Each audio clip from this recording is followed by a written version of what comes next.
Morning student, I am Khyati Patel from Ashwamik Vidyalaya. Today we are going to learn new chapter number 3, creating animation using Synfig. In previous chapter we discussed about Synfig Studio screen.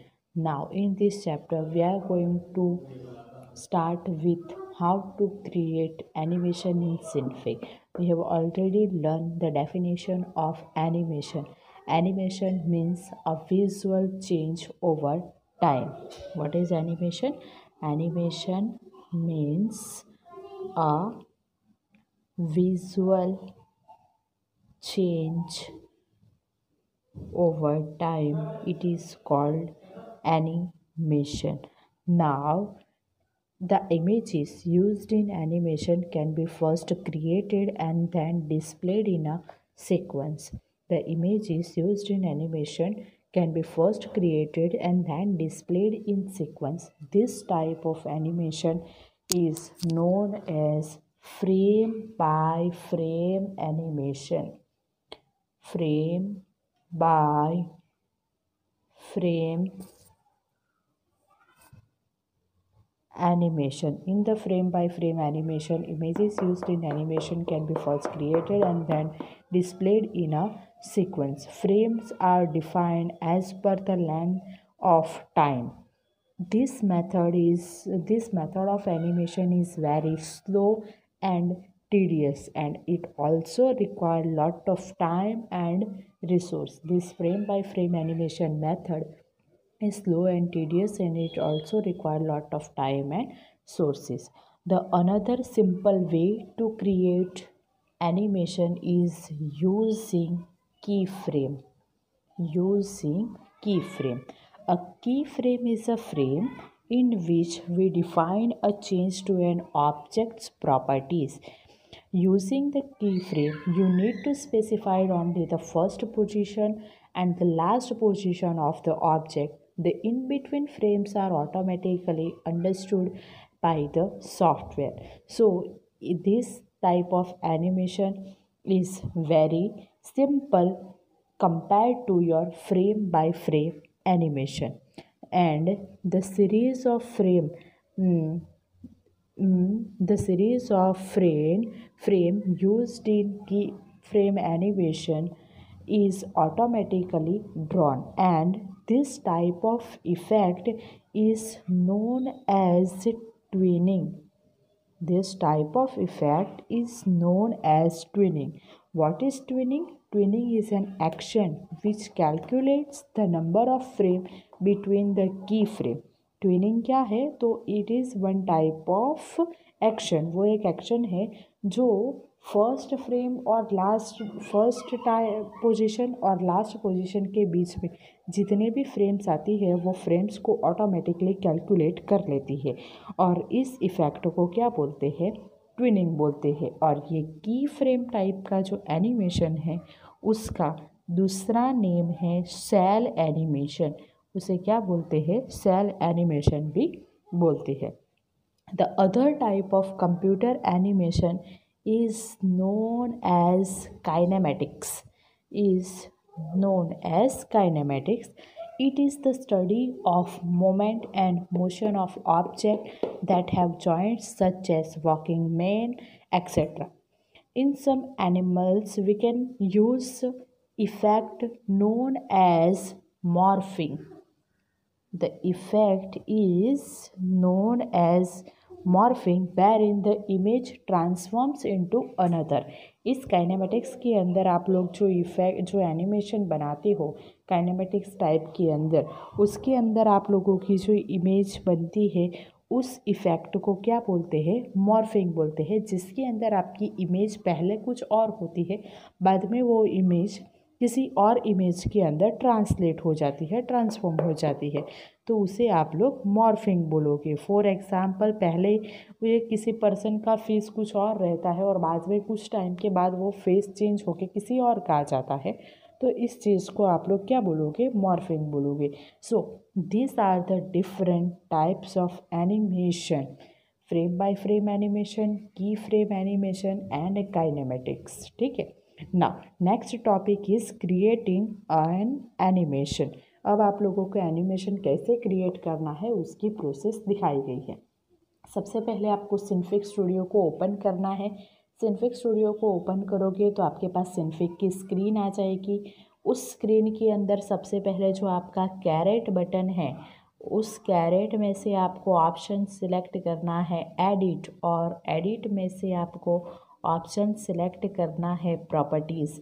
इसके ऊपर click करोगे तो आपको book के अंदर दिखाया गया dialogue box open होगा। इसके अंदर आपका नेम आप लोगों को कुछ भी देना हो तो दे सकते हो। यहाँ पे आपके टाइम टैब के अंदर 3 चीज़ें आती है, फ्रेम्स पर second, start time and and time. ये 24 रहती है। स्टार्टिंग टाइम 0F मतलब 0 फ्रेम पे रहता है, और ये एंड टाइम यहाँ पे बाय डिफ़ॉल्ट 5 सेकंड का रहता है। यहाँ पे 2S लिखा हुआ है लेकिन बाय डिफ़ॉल्ट 5 सेकंड का रहता है। आपको आपका एनिमेशन कितने टाइम तक चाहिए उतना आप लोग यहाँ पे दे सकते हो। यहाँ पे 2S लिखा है मतलब आपका एनिमेशन 2 सेकंड तक चलेगा, लेकिन इसका बाय डिफ़ॉल्ट एंड टाइम क्या रहता है, बाय डिफ़ॉल्ट इसका एंड टाइम 5 सेकंड 5S रहता है। और यहाँ पे आप लोगों को अप्लाई बटन के ऊपर क्लिक करना है। ठीक, तो अब आपको एनिमेशन क्रिएट करने के लिए आपकी सिनफिक के अंदर जो टूल बॉक्स विंडो मिलती है, वो टूल बॉक्स विंडो में से कोई भी एक टूल ले लेना है। फॉर एग्जांपल यहाँ पे एक सर्कल ड्रॉ करके दिखाया है, तो वहाँ से सर्कल टूल ले लेना है और ऐसे सर्कल को कैनवास के अंदर ड्रॉ करके छोड़ देना है। ऐसे सर्कल को ऐसे ड्रैग करोगे तो ऐसे यहाँ पे आपका सर्कल ड्रॉ हो जाएगा। नेक्स्ट आपको उसके नीचे टॉपिक दिखाया गया है टाइम बार। अब आपको सर्कल को एनिमेशन देना है तो आपको ये टाइम बार का यूज़ करना पड़ेगा। किसका यूज़ करना पड़ेगा, टाइम बार, जो आपको स्क्रीन पे नीचे दिया गया है। अब ये टाइम बार के अंदर जो आपको लिख के दिखाया है वो आपको यहाँ पे हर एक टाइम लाइन के अंदर ये लिख के, यहाँ पे ये 0 फ्रेम पे है, ये फर्स्ट सेकंड पे है, और ये फर्स्ट सेकंड और 13 फ्रेम के ऊपर है। तो ऐसे आप लोग यहाँ पे लिख भी सकते हो, लिख के आपको एंटर की प्रेस करनी है, ऐसे आप लोग लिख भी सकते हो। लेकिन हम लोग ये मेथड यूज़ नहीं करेंगे। हम लोग ये सर्कल को ड्रैग करेंगे और यहाँ पे टाइम बार पे सिर्फ यहाँ से आप लोगों को टाइम सिलेक्ट करना है। ये पूरा प्रैक्टिकली टॉपिक रहेगा। ठीक है, तो बाद में हम लोग इसको प्रैक्टिकल करेंगे, तब हम लोग इसको देख लेंगे कि कैसे करना है। तो यहाँ पे आपकी जो टाइम बार के अंदर जो आपकी वैल्यू है, वो वैल्यू वहाँ पे आपको सबसे पहले उसका टाइम जो है वो सेकंड के अंदर स्पेसिफाई करना है, और उसके अंदर आपको फ्रेम जो है वो ऑटोमेटिकली ले लेता है। And by default the second is divided into 24 frame. कितने फ्रेम के अंदर डिवाइड होती है, 24 फ्रेम के अंदर डिवाइड होती है। और ऐसे वो एंट्री बॉक्स के अंदर वो सेकंड आप लोगों की ऐसे सेकंड और फ्रेम के अंदर डिस्प्ले होती है। लेकिन हम लोग इसको प्रैक्टिकली करेंगे तब इसको देख लेंगे। नेक्स्ट यहाँ पे एनिमेशन के लिए आपका इम्पोर्टेंट टॉपिक है animate editing mode. Animate editing mode, ये मोड कौन सा है इसकी बात करते हैं। तो अगर आप लोगों ने सिनफिक की स्क्रीन अच्छे से देखी होगी तो फॉर एग्ज़ाम्पल यहाँ पे आप लोगों का सर्कल ड्रॉ हुआ, यहाँ पे वो सर्कल को, यहाँ पे आपका जो ये पैनल है, यहाँ पे ये पैनल के लास्ट में आप लोग यहाँ पे कॉर्नर पे देखोगे तो यहाँ पे आपको एक छोटा सा ग्रीन कलर का एक सिंबल मिलता है। ये ग्रीन कलर का सिंबल आपका एनिमेट एडिटिंग मोड है। अगर हम लोग बोलते हैं कि ये एनिमेट एडिटिंग मोड के ऊपर क्लिक करो तो ये मोड आपका कहाँ पे है, ये स्क्रीन के ऊपर ये ग्रीन जो है वो आपका एनिमेट एडिटिंग मोड रहेगा। अब आपको एनिमेशन अप्लाई करने के लिए ये एनिमेट एडिटिंग मोड के ऊपर क्लिक करना है। जब आप लोग ये बटन के ऊपर क्लिक करोगे it turns into red button, and ये जो ग्रीन बटन है वो किसके अंदर चेंज हो जाता है, रेड बटन के अंदर। ऐसे ये जो ग्रीन बटन था पहले वो अब किस में चेंज हो गया, रेड बटन के अंदर। ये एनिमेट एडिट मोड है।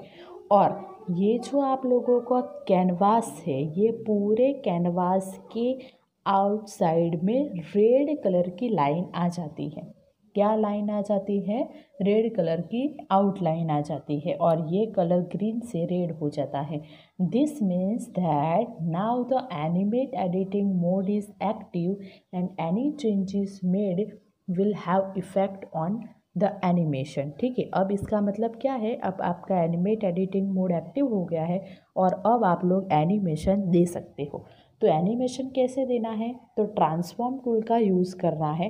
ट्रांसफॉर्म टूल से सर्कल को थोड़ा ड्रैग करना है, टाइम लाइन पे से टाइम सिलेक्ट करना है, सर्कल को थोड़ा ड्रैग करना है, दूसरा टाइम सिलेक्ट करना है, सर्कल को थोड़ा ड्रैग करना है। ऐसे आपको पूरा एनिमेशन जो देना है वो पूरा एनिमेशन आपको दे देना है। ठीक है, यहाँ पे आपको पूरा एनिमेशन दे के दिखाया है। तो यहाँ पे पहले मेरा सर्कल स्टार्टिंग में था, अब मेरा एनिमेशन देने के बाद सर्कल कहाँ आ गया, एंडिंग के अंदर। अब ये एनिमेशन को अगर आपको प्ले करके देखना है कि कैसा दिख रहा है, तो यहाँ पे आपका प्ले का बटन है, ये आपका प्ले का बटन है। ये प्ले के बटन पे क्लिक करोगे तो इसी कैनवास के अंदर आपको सर्कल यहाँ पे घूमता हुआ दिखाई देगा। जैसे आप लोगों ने एनिमेशन दिया होगा वैसे वो दिखाई देगा। लेकिन अगर इस चीज़ का प्रीव्यू आप लोग वेब ब्राउज़र के अंदर देखना चाहते हो, मतलब वो आपके इंटरनेट एक्सप्लोरर वाले ब्राउज़र के ऊपर कैसा दिखेगा, तो आपको फाइल को रेंडर करना पड़ता है। क्या करना पड़ता है, फाइल को रेंडर करना पड़ता है। और आपको फाइल को जब सेव करते हैं तो वो फाइल का एक्सटेंशन आपको चेंज करना पड़ता है। तो फाइल को सेव करने के लिए आपको कैरेट बटन पे क्लिक करना है। वहाँ पे आपको ऑप्शन मिलेगा फाइल और वहाँ से आपको ऑप्शन पे क्लिक करना है सेव। जैसे सेव ऑप्शन पे क्लिक करोगे आपका जो डायलॉग बॉक्स आएगा, वो डायलॉग बॉक्स के अंदर आपको यहाँ पे ये रेंडरिंग सेटिंग का डायलॉग बॉक्स यहाँ पे आएगा। उसके अंदर फाइल का नेम कुछ भी दे सकते हो। वहाँ पे आपको ये .gif करना है। क्या करना है, .gif करना है। ये कैरेट बटन सेव करते टाइम आपको फाइल का एक्सटेंशन .sifz देना है। क्या देना है, .sifz।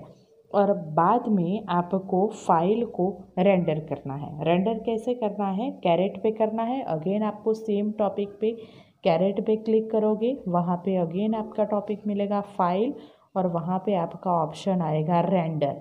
इस पे क्लिक करोगे तो ये वाला डायलॉग बॉक्स के अंदर आएगा जब जो मैंने अभी बताया। और यहाँ पे आपको फाइल का नेम क्या करना है, .gif, और नीचे रेंडर बटन पे क्लिक करना है। इससे के बाद अगर आप लोग इसको प्ले करके आउटपुट देखोगे तो ऐसे वेब ब्राउज़र के अंदर आपका सर्कल ऐसे घूमता हुआ नजर आएगा। तो ये आपका हो गया ब्राउज़र के अंदर कैसे फाइल का प्रीव्यू देखते हैं। नेक्स्ट टॉपिक दिखाया गया है एनिमेशन यूजिंग की फ्रेम। एनिमेशन यूजिंग की फ्रेम, जैसे हम लोगों ने वो की फ्रेम एनिमेशन देखा, वैसे आपको की फ्रेम बनानी है तो कैसे आप लोग एनिमेशन को बना सकते हो वो है। तो फर्स्ट आपको सर्कल को ड्रॉ कर लेना है। ठीक है, अगर उसी सर्कल को एनिमेशन देना हो तो सर्कल को ड्रॉ कर लेना है। फिर वो कैरेट में जाके उसकी एडिट में जाके प्रॉपर्टीज सेट करके एंड टाइम सेट कर लेना है कि आपको वो कितने टाइम के लिए चाहिए। फिर बाद में आपको सर्कल को आपको क्या कर लेना है, सर्कल को आपको एनिमेशन दे देना है। वो एनिमेट एडिटिंग मोड को एक्टिव करने के बाद पूरा एनिमेशन दे देना है। बाद में आप लोग यहाँ पे नीचे ये एनिमेशन देने के बाद अगर आप लोग यहाँ पे पैरामीटर पैनल के अंदर देखोगे तो यहाँ पे आपको ये प्लस का सिंबल मिलेगा। ये की फ्रेम को ऐड करने का सिंबल है। जैसे आप लोग इस बटन के ऊपर क्लिक करते हो वहाँ पे आपको यहाँ पे ये टाइम बार के अंदर ऐसी एक लाइन आ जाती है। टाइम बार के अंदर क्या आ जाए, यहाँ पे आपको ये बहुत सारी की फ्रेम ऐड करके दिखाई है। ये टाइम बार के अंदर आपकी एक लाइन आ जाती है और इस लाइन के अंदर आप लोग ये देखोगे नीचे तो यहाँ पे आपका एक सिंबल आ जाता है। It is like a diamond and it is known as waypoints. इसको क्या बोलते हैं, वे पॉइंट बोलते हैं और ये डायमंड के जैसा दिखता है। अगर ये पैरामीटर के पैनल के अंदर आप लोग इसे देखोगे तो यहाँ पे आपको 4 ऑप्शन देखने को मिलते हैं। ये आपको याद रखना है, time, length, jump and description. इसका हम लोग यूज़ नहीं करेंगे, लेकिन ये पैनल के अंदर 4 ऑप्शन आपको देखने को मिलते हैं, ठीक है। तो यहाँ पे की फ्रेम का ये जो सिंबल है, ये की फ्रेम का सिंबल आपको याद रखना है। की फ्रेम ऐड करने से आपके टाइम बार के अंदर एक वे पॉइंट आ जाता है, और ये वे पॉइंट कुछ ऐसे डायमंड के टाइप में रहता है, ठीक है। डायमंड के फॉर्म में वहाँ पे आपका वे पॉइंट ऐड हो जाता है। बाद में सेम आपको फाइल को अगर ब्राउज़र में प्रीव्यू देखना है तो सेम स्टेप से रेंडर करना है। जैसे कैरेट में जाके फाइल में जाके रेंडर, और उसका एक्सटेंशन में क्या देना है, .gif लगाना है, तो ये फाइल आपकी रेंडर हो जाती है। फिर नेक्स्ट ये चैप्टर का छोटा सा टॉपिक है, वो टॉपिक है आपका using time loop. Using time loop, तो ये टाइम लूप कब यूज़ करना है, तो if we want our animation to represent again we use the time loop. मतलब आपको एक ही एनिमेशन को बार बार रिपीट करना हो, एक ही चीज़ को बार बार रिपीट करना हो, तो उसके लिए आपको ये टाइम लूप का यूज़ करना है। So time loop is use to repeat an animation. अब ये टाइम लूप के अंदर एक ही चीज़ को आप लोग बार बार रिपीट करोगे, तो यहाँ पे आपका कंसेप्ट आएगा डुप्लीकेट फ्रेम का। अगर ये डुप्लीकेट फ्रेम को आप लोग यूज़ नहीं करना चाहते हो, तो भी आप लोग ये टाइम लूप के एनिमेशन को दे सकते हो। अब इसको कैसे देना है, उसके अंदर बुक के अंदर सिंपली स्टेप्स बताए हैं। देखो, पहले यहाँ पे मेरा सर्कल मैंने ये ड्रॉ किया, तो मेरा सर्कल यहाँ पे था। मैंने ट्रांसफॉर्म टूल से उस सर्कल को कहाँ लाया, तो मैंने ट्रांसफॉर्म टूल से उस सर्कल को मैं ड्रैग करके यहाँ पे लाई। फिर मैं उस सर्कल को वापस से एनिमेशन देके यहाँ पे लाई, वापस से उसको मैं एनिमेशन देके यहाँ पे लाई। मतलब आपको स्क्रीन में सर्कल को जहाँ पे भी जो भी टाइप का एनिमेशन देना है, उस टाइप का एनिमेशन आपको दे देना है। और बाद में आपको वो टाइम लूप का यूज़ करना है, तो यहाँ पे अगर आपको डुप्लीकेट फ्रेम ऐड करनी है, तो यहाँ पे ये प्लस का जो सिंबल था ना, जहाँ से हम लोगों ने की फ्रेम ऐड की, उसके बाजू में जो बटन है वो डुप्लीकेट की फ्रेम का है। किसका है? डुप्लीकेट की फ्रेम का। इसके ऊपर ऐड करोगे तो वहाँ पे ये डुप्लीकेट की फ्रेम ऐड हो जाएगी, और उसका भी सिंबल आपको ऐसे डायमंड के फॉर्म के अंदर आ जाएगा। तो ऐसे आप लोगों की डुप्लीकेट की फ्रेम ऐड हो जाती है, और बाद में सेम उस एनिमेशन को आपको यहाँ पे लेयर के अंदर वहाँ पे आपको एक ऑप्शन यूज़ करना है टाइम लूप का। तो ये टाइम लूप का ऑप्शन, ये देखो डुप्लीकेट की फ्रेम ऐड होती है, तो आपका ये पैरामीटर पैनल के अंदर जिसकी भी डुप्लीकेट की फ्रेम होगी, उसके बाजू में यहाँ पे डिस्क्रिप्शन में डुप्लीकेट ऐसा आ जाएगा। फिर बाद में उसको सर्कल का जो लेयर है, वो सर्कल के लेयर के ऊपर राइट क्लिक करना है, वहाँ पे ऑप्शन आएगा ऐड न्यू लेयर, और वहाँ से आपको अदर टाइम लूप के ऑप्शन के ऊपर क्लिक करना है। इतना करने से आपके पास एक छोटा सा डायलॉग बॉक्स, छोटी सी स्क्रीन आपको टाइम लूप के अंदर आ जाएगी। ये टाइम लूप की स्क्रीन है, यहाँ पे आपको टिक किया हुआ रहता ही है, ये आइकन है, ये नेम है, और इसका डेप्थ है डिस्क्रिप्शन। और इसके अंदर ये जो पैरामीटर पैनल है, वो पैरामीटर पैनल के अंदर यहाँ पे आपको ड्यूरेशन, ये एनिमेशन कितने टाइम तक रिपीट होना चाहिए, कितने टाइम तक प्ले होना चाहिए, वो आपको यहाँ पे दे देना है। यहाँ पे फर्स्ट सेकंड दिया है, लेकिन जितना भी चाहो उतना आप लोग देख सकते हो, और बाद में उसे आप लोग प्ले करोगे तो ऐसे वो एनिमेशन ब्राउज़र के अंदर, वेब ब्राउज़र के अंदर बार बार एनिमेशन जैसे दिया होगा वैसे वो घूमता रहेगा। जितना टाइम आप लोगों ने दिया होगा उतना टाइम वो घूमते रहेगा। तो ये है आपका टाइम लूप का यूज़ करना, ठीक है। टाइम लूप मतलब आपकी एक ही चीज़ बार बार रिपीट होती है, उस चीज़ को क्या बोलते हैं? टाइम लूप बोलते हैं। कि तो इतनी चीज़ आपको यहाँ पे इस चैप्टर नंबर 3 के अंदर याद रखनी है। बहुत छोटा सा चैप्टर था, इसके अंदर सिर्फ आपको प्रैक्टिकल है वही बहुत इम्पोर्टेंट है। इसके एक्सरसाइज के पीछे जो क्वेश्चन दिए गए हैं वो आपको खुद से सॉल्व करने की ट्राई करना है। और नेक्स्ट चैप्टर के अंदर हम लोग ये सिनफिक का लेयर, सिनफिक के जो लेयर है वो लेयर के साथ कैसे वर्क करते हैं वो चीज़ देखेंगे। Okay, thank you.